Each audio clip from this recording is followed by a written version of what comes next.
Oke, halo semuanya, kawan-kawan semua, happy weekend semua, selamat sore. Untuk video kali ini, nggak lama mungkin ya kan, kita cuma bahas makro update ya kan, karena akhir-akhir ini balik lagi, guncangan geopolitik makin memanas. Langsung aja mungkin tanpa lama kita langsung aja, oke?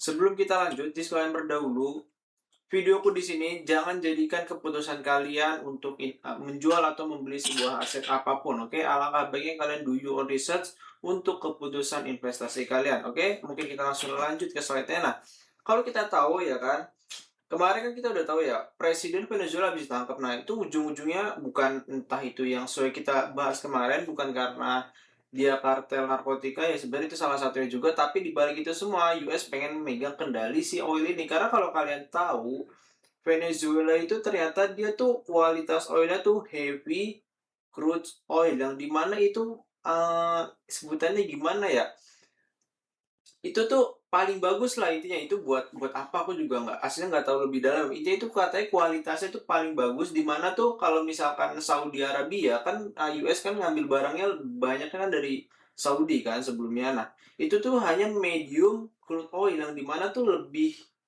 tingkat di bawah lah. Nah, pokoknya itu. Nah, yang dimana sekarang di Venezuela tuh kualitas oilnya tuh lebih bagus, yang dimana ya kalian tahu kalau misalkan ya raja oil ini udah dipegang sama US, presiden yang ditangkap, ya udah ujung-ujungnya kuasanya US dollarnya makin menguat lagi, geopolitiknya makin memanas lagi.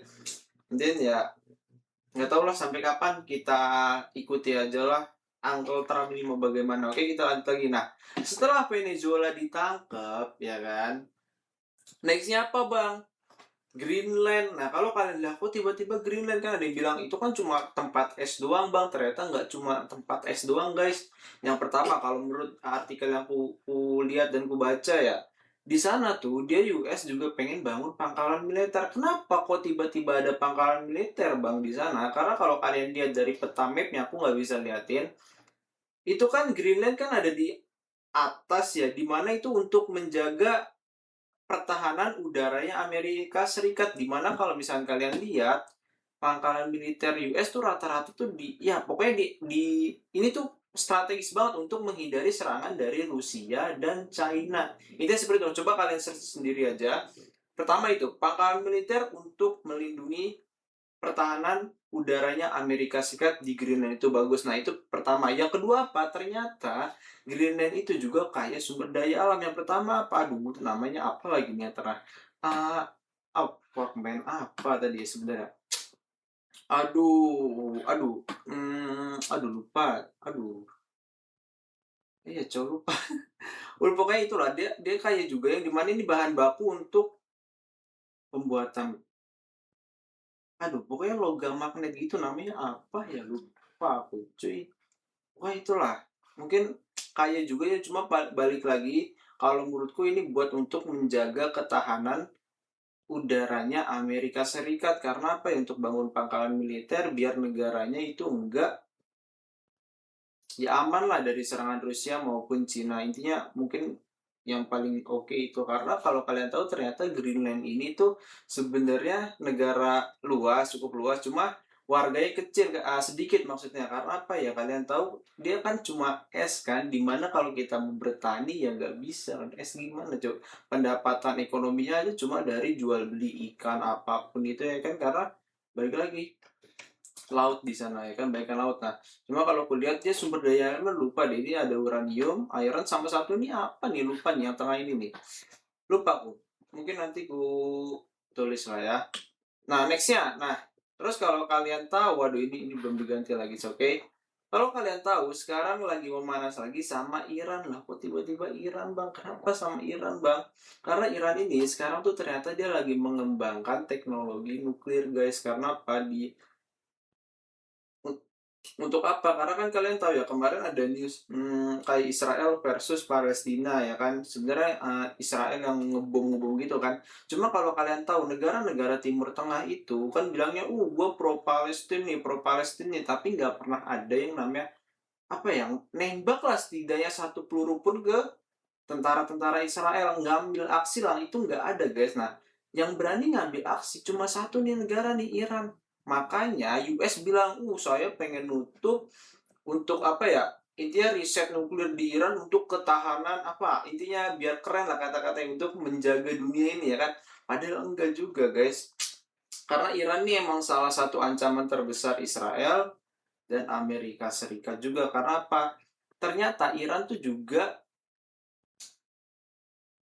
cadangan oilnya juga lumayan besar kan di sana. Dimana dia udah mulai kerjasama sama China juga. And then makanya itu US nih mau nggak mau ya harus dibantai juga nih Iran untuk apa ya oilnya kalau bisa gua ambil lagi no oilnya karena apa ya kalau kalian kemarin itu tuh kemarin warganya itu udah mulai memberontak guys ya kan and then sebenarnya aku juga nggak terlalu paham banyak sih tentang Iran ini cuy intinya wah aku nggak tahu kepanjangannya gimana ya anjir anjir intinya seperti itulah and then kalau kita lanjut aja mungkin wah fuck man aku juga lupa.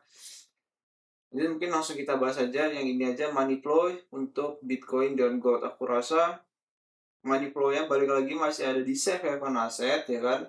Untuk risk aset masih belum ada volatilitas untuk risk aset maupun ya. Jadi uangnya masih mengalir di gold, di XA, di silver, safe haven aset pada intinya US dollar ya kan. Nah, kalau kalian lihat di sini Bitcoin masih di situ-situ aja. Makanya tapi balik lagi guys, ini good time nggak? Kan kalian kalau misalkan dikasih diskon, harusnya pada seneng dong, bukannya apa kayak enggak ini bakal turun terus bakal ke nol terus bebek.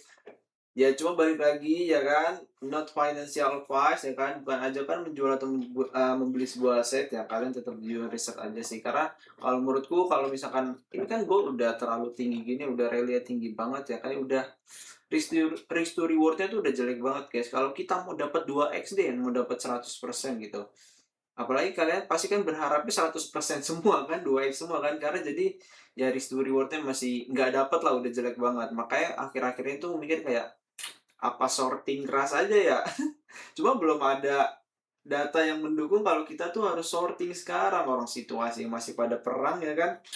And then kalau kita lanjut mungkin cuma sedikit gitu aja sih guys untuk market update-nya ya udah intinya Iran lagi bener-bener perang dan satu lagi mungkin ya Taiwan dan Cina. Aduh, jujur aku, wah kalau misalnya aku bedah lebih detail ya, itu udah sulit kali otakku kayak capek juga sih karena sedikit aja mungkin ya. Ternyata Taiwan itu ada yang namanya perusahaan apa itu chip semikonduktor apa itu yang dimana nih HP kita semua itu pakai chipnya NVIDIA itu dapatnya tuh dari sana juga chipnya Apple dapat dari si Taiwan itu juga yang dimana nih oh fuck man aku jelasinnya juga agak susah ini cok ya kan and then sekarang Cina juga udah apa, udah mulai ngepung tuh daerah Taiwan-Taiwan di sana.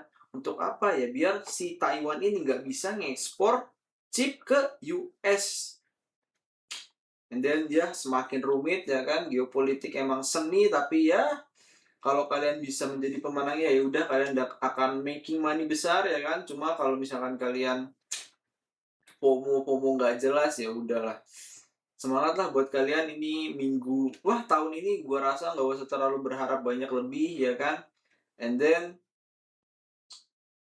diversifikasi tetap lah ya diversifikasi aset ya kan jangan agresif di sekarang lagi situasi geopolitika lagi kayak begini ya kan and then ya semangat buat kalian thank you mungkin market update segitu aja thank you semua udah nonton video ini see you next update next week bye bye thank you guys.